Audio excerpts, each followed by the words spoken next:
and welcome back to the Busy Business Owner's Guide to Marketing. It's so great to have you with us for episode 10. Today we're tackling a huge one, the CEO's Guide to Delegating Marketing without losing control. You know, what I often see is that passionate founders accidentally become the main bottleneck to their own growth. Every email, every social post has to go through them. So let me ask you, are you spending more time approving tweets than you are on strategic growth? If that hits a little too close to home, this episode will give you the framework to step back without letting go of the reins. So why is it so hard to let go? I see this all the time, and it usually comes down to 3 core fears: a fear of losing your brand voice, a fear of wasting budget, and that deep down feeling that no one knows my business like I do. And let's be clear, these aren't weaknesses. What I find is that these fears are a direct byproduct of your passion as a founder. But here's the catch, what I call the founder's trap.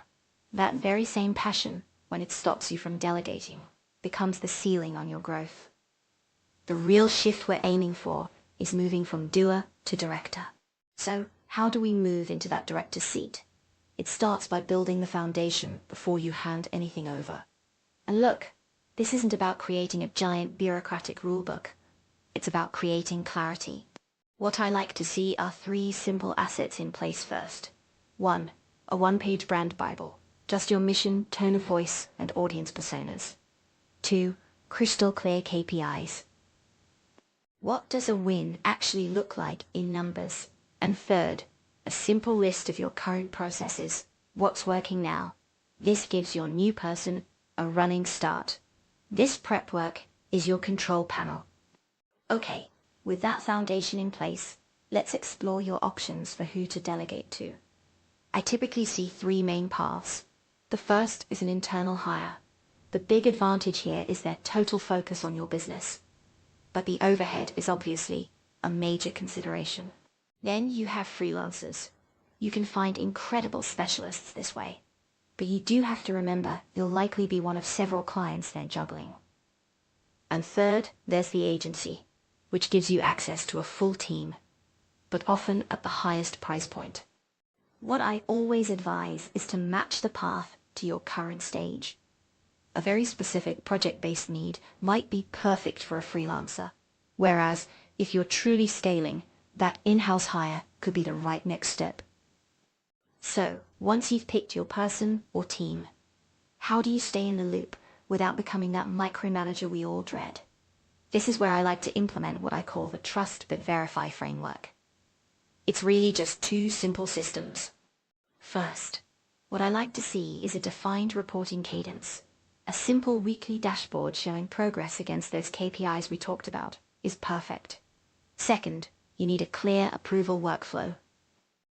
You might find it helpful to draw a line. You approve the big picture things like campaign strategy and budget.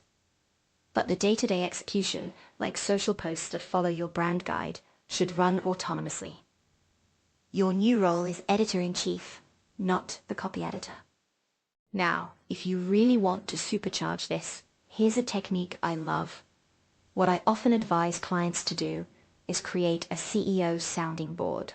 The idea is simple. Instead of you being the first and only checkpoint, you empower your marketing delegate to present new ideas to a small internal group first. You might find pulling in someone from sales and someone from product works wonders. This board vets ideas for brand fit and practicality before they even reach your desk. What you'll find is this saves you time, gives your marketer valuable feedback, and leads to far more robust, pre-vetted campaign ideas. Now, as you get this system running, there are a few common tripwires I've seen. The first is the subtle difference between delegation and abdication. You might find that just throwing tasks over the wall isn't the same as strategic oversight. Another pitfall is the vague brief.